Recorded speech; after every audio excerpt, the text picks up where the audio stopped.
Remember the 1970s? If you can't, and you're a Canadian, it probably means you can't afford a house. This is a chart of Canadian housing prices compared to real disposable income.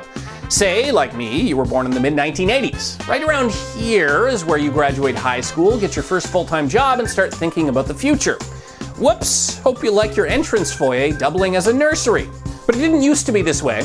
A generation ago, normal people were able to buy homes in Canada. Back in 1985, the average Toronto home price was $109,000, which, adjusting for inflation, is about $264,000 today. If you worked an average Canadian job back then, if you had no expenses, you'd be able to buy that home in cash in just 4 years.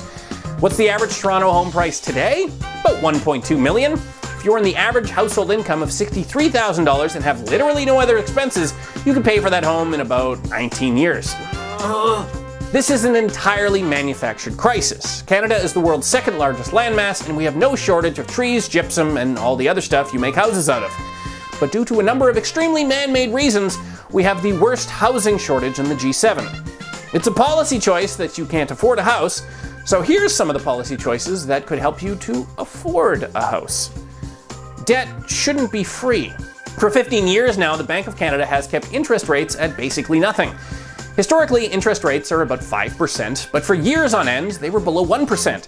Debt was basically free, and you were an idiot if you kept your money in the bank since it lost more in inflation than it ever gained in interest. Mortgage debt isn't much different than other commodities. When it's cheap, people buy more of it. And when you've got more housing money, you try and buy more house. But everybody else has more housing money, so they outbid you for that more house.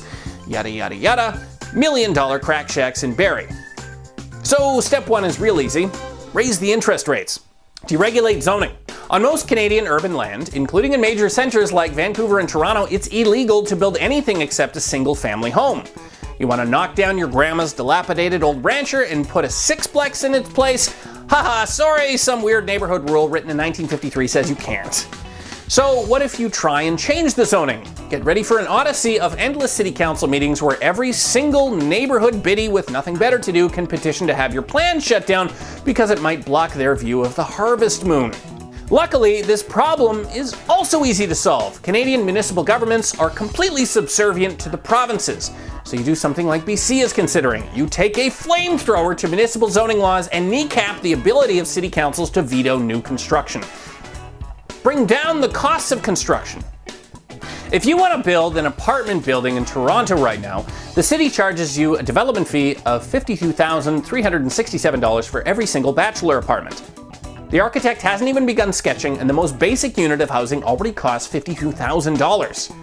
And that's before you get into all the weird regulations that governments love to impose on land developers. You have to spend 1% of your budget on public art. You have to build a green roof. You shouldn't be allowed to bulldoze old buildings. You should have to take them apart piece by piece and recycle everything. That last one was a real proposal in Victoria. All this stuff costs money. Every checkbox you put in front of a developer means a few hundred more families getting priced out of the neighborhood.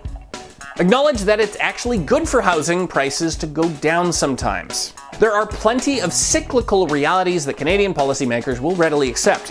Summer turns to winter, bull markets turn into bear markets, opposition parties turn into governing parties. But here's a fun experiment. The next time you hear a politician talk about housing affordability, tell them, "But I'm a homeowner. How will you ensure that my house never loses value?"